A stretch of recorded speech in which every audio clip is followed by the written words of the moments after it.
Allô.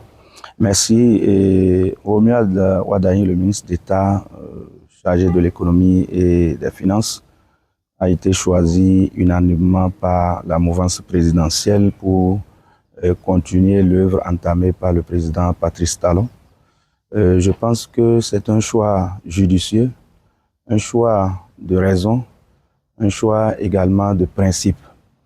Parce que le chef de l'État, Patrice Talon, lors d'une émission, a laissé entendre qu'il ne sera pas du tout inactif dans le choix de son successeur et qu'il va choisir celui qu'il pense le mieux continuer l'œuvre qu'il a entamée. Et 10 ans, travailler 10 ans avec son ministre des Finances, qui a été décerné plusieurs fois meilleur ministre des Finances de l'Afrique, qui est respecté de par tous les économistes du monde. Je pense que c'est un choix judicieux, un choix de raison. Également un choix de la jeunesse. Patrice Talon a voulu miser également la mouvance présidentielle. Les deux partis, l'Union progressiste, le Renouveau et le Bloc républicain, ont voulu miser sur la jeunesse qui se voyait depuis plusieurs années délaissée, être exclue du jeu politique. Aujourd'hui, les partis de la mouvance et également le chef de l'État, Patrice Talon, a voulu donner une chance à la jeunesse, prouver à la jeunesse que les politiciens se préoccupent d'eux et que aujourd'hui ils ont leur chance. Je pense que c'est un choix judicieux parce que connaissant l'homme, de par ses compétences, de par son intelligence et la manière dont il a transformé l'économie nationale, je pense que c'est le meilleur choix que la mouvance puisse faire pour ces élections présidentielles. Les avantages tels que je l'ai dit, en 10 ans, il a été au moins distingué 5 fois meilleur ministre des Finances de l'Afrique. Ce n'est pas donné à n'importe qui. J'ai dit qu'il est admiré par les plus grands économistes du monde. Parce que la manière dont il a transformé l'économie nationale, la manière dont il a travaillé à la maîtrise de la dette nationale, et également la réduction de l'inflation au Bénin, je pense que ça fait partie des avantages, ce qui prouve que cet homme peut conduire le pays. Il faut noter que les avantages également sont au niveau des investisseurs.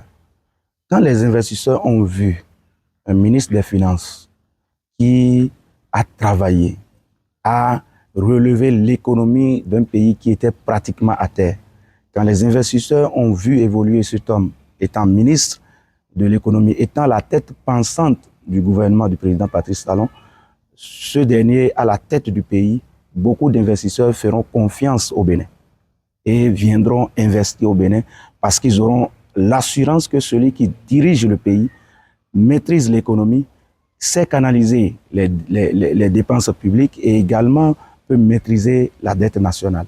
Donc avec cela, je pense que beaucoup d'investisseurs vont venir encore. Ça fait partie des avantages de son choix pour être candidat à l'élection présidentielle. Et tout à fait, parce que nous parlons politique.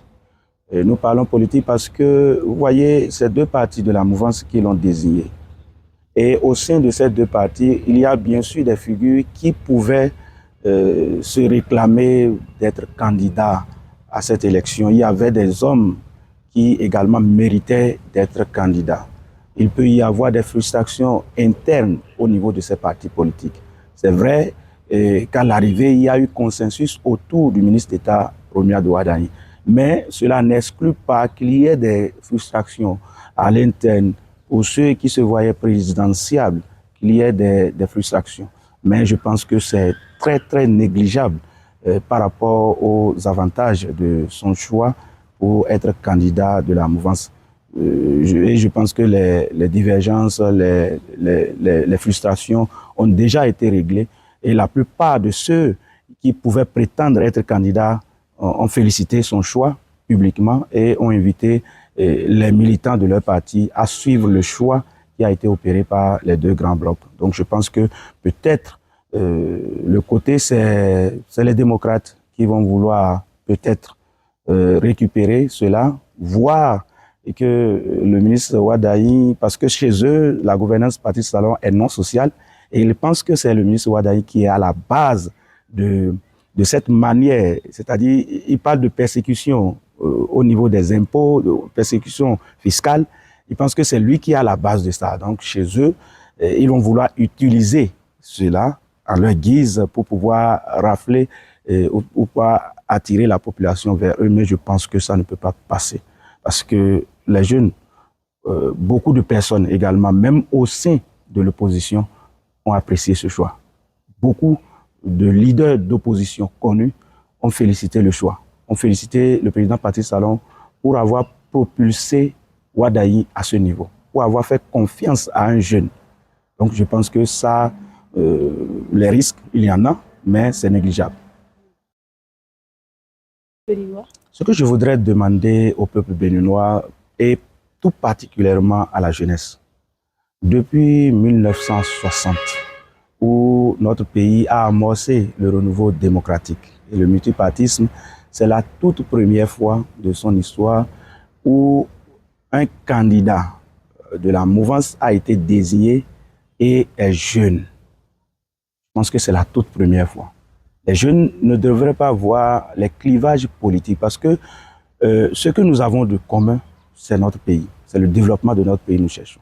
Et si nous voyons que celui qui est devant est capable de militer, de travailler pour le développement du pays, et également étant jeunes, nous aussi, nous devons accompagner ce choix et aller au-delà de nos appartenances politiques et militer pour la jeunesse. Je pense que c'est un choix judicieux et j'invite toute la population béninoise à accompagner ce choix, à soutenir ce choix des partis de la mouvance présidentielle pour qu'au soir du 12 avril 2026, Romuald Wadahi soit élu président de la République du Bénin.